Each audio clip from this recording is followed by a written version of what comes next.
नमस्कार, मी नेहा. माझ्या leave life simple या चॅनलमध्ये तुम्हा सगळ्यांचं खूप खूप स्वागत करते.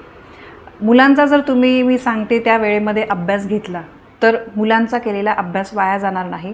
त्यांनी जो अभ्यास केलेला आहे तो त्यांच्या लक्षात राहील, त्यांची एकाग्रता वाढेल, मुलं हुशार होतील आणि पाठांतर केलेलं त्यांचं लक्षात राहील. बघा, आपल्याला पॅरेंट्सला बऱ्याचदा कंप्लेंट असते की मुलं अभ्यास करतात, खूप तास 2 तास अभ्यास करतात, पण त्यांचं जेवढा आहे अभ्यास केलेला आहे तेवढं लक्षात राहत नाही. मुलं अभ्यास करतात पण वेळेवर ते लक्षात राहत नाही, अशी खूप पालकांची तक्रार असते. बघा, आधीच्या काळी लोक आहे ना ब्रह्ममुहूर्तावर उठून अभ्यास करायचे आणि असं पण एक कन्क्ल्युजन निघालं आहे की लवकर उठून अभ्यास केल्यामुळे मेंदू चांगल्या पद्धतीने काम करतो आणि एकाग्रता वाढण्यासाठी मदत होते. याशिवाय कोणता पण विषय लक्षात ठेवण्यासाठी सकाळी उठून जर तुम्ही अभ्यास केला तर त्याचा खूप फायदा होत असतो. पण बघा, आजकाल बरेचसे मुलं जे आहे म्हणजे जवळपास 10 पैकी 9 मुलं सकाळी उठून अभ्यास करत नाही. बरेच विद्यार्थी काय दुपारी किंवा संध्याकाळी अभ्यास करण्याचा टाईम जो आहे तो प्रेफर करत असतात. आणि आजकाल मुलांचं शेड्यूल आपण पूर्वीचा विचार केला आणि आत्ताचा विचार केला तर खरंच खूप वेगळं आहे. मला तर असं वाटतं आपल्या वेळेस बरंच काही सोप्या गोष्टी होत्या, पण आत्ता मुलांसाठी खूपच कॉम्पिटिटिव्ह वर्ल्ड आहे. तर त्यामुळे मुलांसाठी अभ्यासासाठी नक्की चांगला वेळ कुठला, म्हणजे सगळं व्यवस्थित मॅनेज करता येईल असा आपल्याला खूपदा प्रश्न पडतो. तर त्यामुळे बघा, सगळ्यात पहिले मी तुम्हाला सांगते की मन आणि मेंदू शांत असणं हे सगळ्यात महत्त्वाचं आहे. तरच मुलं जे त्यावेळेमध्ये अभ्यास करत असतील त्यांचं मन आणि मेंदू जर दोघी गोष्टी शांत असतील तरच त्या अभ्यासाचा उपयोग होऊ शकतो. नाहीतर मग काय, ते वाचतातच आहे, प्रॅक्टिस करतातच आहे, पण मग नंतर वेळेवर एक्झामच्या वेळेस त्यांना काहीच आठवत नाही. तर म्हणून यासाठी मी तुम्हाला तुमचा मेंदू रिलॅक्स राहून अभ्यास करण्यासाठी, कॉन्सन्ट्रेशन तुमचं वाढण्यासाठी, मनात कोणतेही इतर वेळ न येता व्यवस्थित तुम्ही अभ्यास कुठल्या वेळेत करू शकता ते मी तुम्हाला आजच्या व्हिडिओमध्ये सांगणार आहे. तर सगळ्यात पहिले म्हणजे महत्त्वाचं, अभ्यासासाठी उठण्याची किंवा अभ्यासासाठी बसण्याची योग्य वेळ कोणती.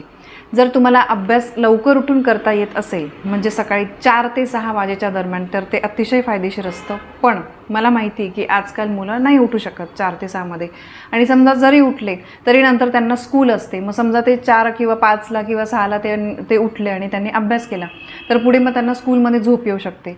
आणि मग स्कूल बघा आजकाल किती लवकर, म्हणजे त्यांना अगदी 6-6, 7-7 वाजताच बसमध्ये बसावं लागतं.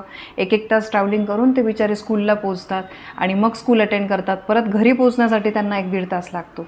तर त्यामुळे अभ्यास करण्यासाठी 4 ते 6 वेळ जमली तर अतिउत्तम, पण तो बेस्ट टाईम मानला जातो. आणि सकाळी लवकर उठून अभ्यास केल्यामुळे मेमरी लॉससारख्या समस्या ज्या आहे, मेमरी लॉसचे प्रॉब्लेम जे आहे ते मुलांना म्हणजे ते त्या गोष्टी त्रास देत नाही. मेमरी लॉससारख्या समस्या त्यांना उद्भवत नाही, त्यांच्यात वाचलेलं त्यांच्या लक्षात राहतं.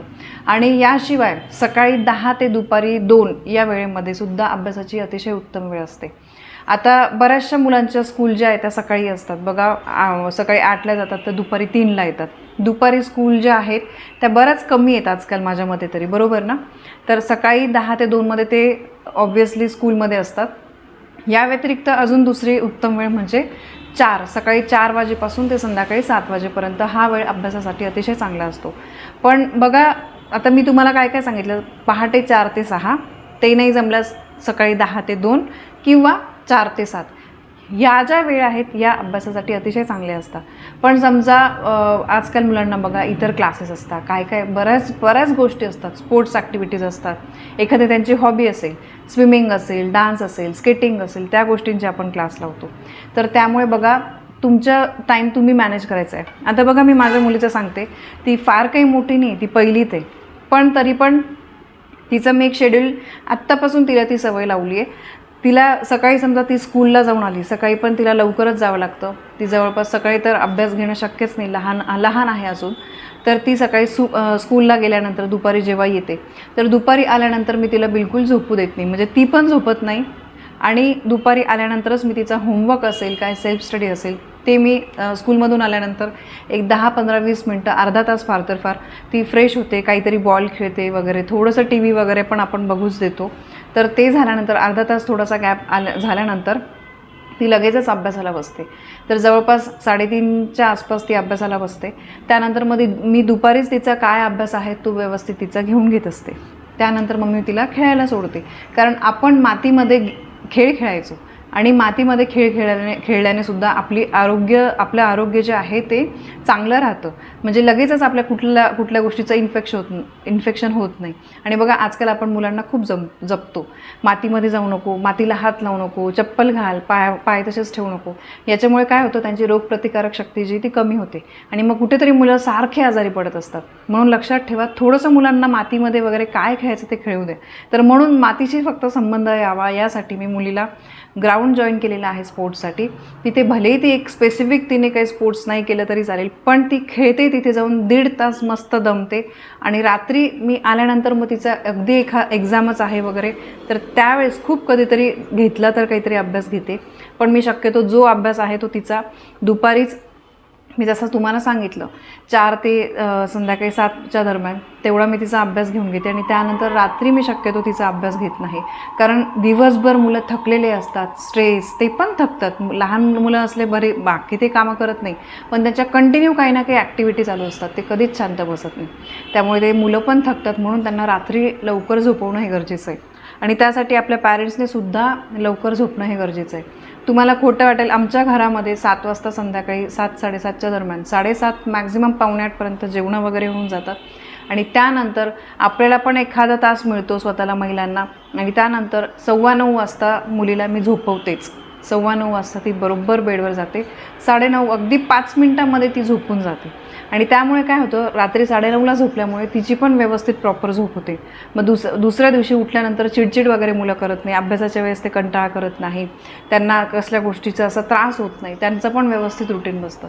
त्यामुळे अमुक एक वयामध्ये मुलांची झोपसुद्धा पूर्ण होणं तितकंच महत्त्वाचं आहे.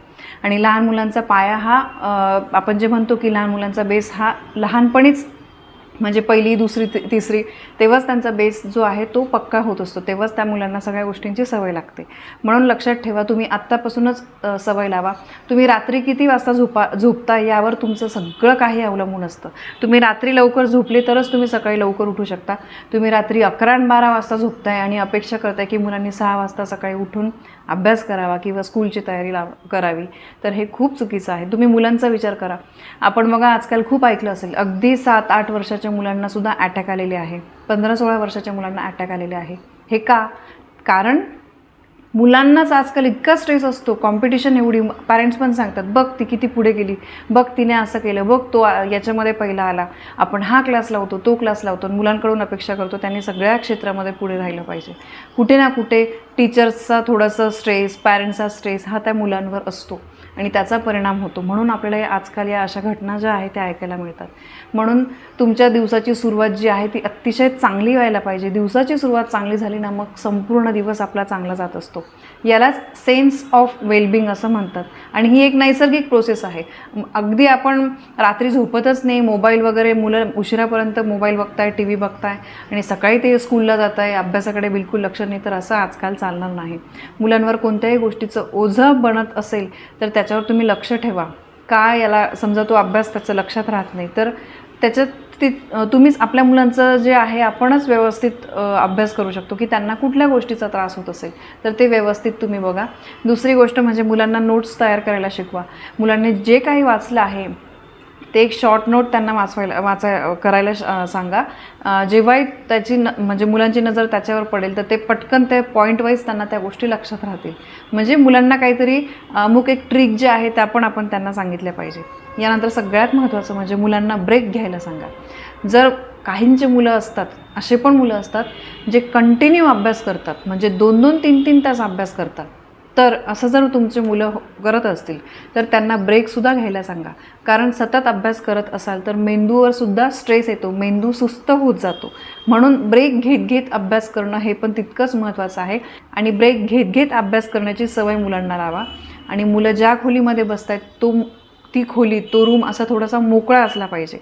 त्या असा दबका, सगळे पडदे वगैरे, दार बंद असं बिलकुल करू नका. थोडंसं फ्रेश वाटतं. बघा, दबक्या खोलीमध्ये वगैरे त्यांनी अभ्यास केला ना तर त्या मुलांच्या डोक्यावर एक वेगळाच परिणाम होत जातो. भलेही थोडासा घरातला आवाज वगैरे गेला तर चालेल, पण दार बंद करून, खिडक्या वगैरे सगळं बंद करून अशी अभ्यासाची सवय बिलकुल लावू नका. कारण अशा मुलांच्या बाबतीत अजून एक काय गोष्ट होते, थोडा पण काहीतरी डिस्टर्बन्स घरामध्ये असेल, काही कार्यक्रम असेल आणि त्यांची एक्झाम वगैरे असेल, असं काही असेल तर ते मुलं अभ्यास करत नाही, त्यांचा होतच नाही. म्हणून थोडं आवाजामध्ये, गोंधळामध्ये सुद्धा अभ्यास करण्याची त्यांची सवय ठेवा. तर ह्या काही छोट्या छोट्या गोष्टी आहेत, या अगदी छोट्या आहेत पण आपण त्यांच्याकडे लक्ष देत नाही. मग म्हणून कुठेतरी मग मुलांचं हुशार मुलं असूनसुद्धा ते पाहिजे तितकं यश जे आहे ते मिळवू शकत नाही. तर लक्षात ठेवा, ही योग्य वेळ आहे. योग्य वेळेमध्ये त्यांनी अभ्यास केला तरच ते नक्की प्रगती करतील. नाहीतर काय, खूप पाट्या टाकतोय आणि त्याच्यातून मिळत काहीच नाही असं होऊन जाईल. मग कुठेतरी ते मुलं पण फ्रस्ट्रेट होतं, मी एवढं करतो पण मला काहीच यश मिळत नाही, माझ्यापेक्षा तो पुढे जातो, हा पुढे जातो, असं होत जातं. तर यामुळे ह्या काही गोष्टी तुम्ही लक्षात ठेवा, आजपासूनच त्या तुम्ही अंमलात आणा.